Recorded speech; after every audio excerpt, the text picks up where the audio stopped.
விசாரணைக்காக வனத்துறையினரால் அழைத்துச் செல்லப்பட்ட மாரிமுத்துவின் இறப்பில் பல்வேறு சந்தேகங்கள் இருப்பதாக பழங்குடியினர் உரிமைகள் செயற்பாட்டாளர் தன்ராஜ் தெரிவித்திருக்கிறார்.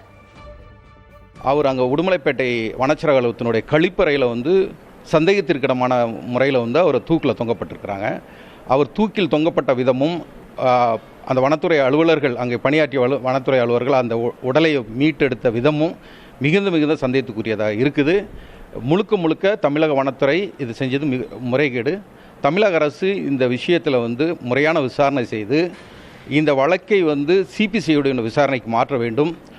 பாதிக்கப்பட்ட மாரிமுத்து குடும்பத்திற்கு 50 லட்சம் ரூபாய் நிவாரணம் வழங்க வேண்டும்.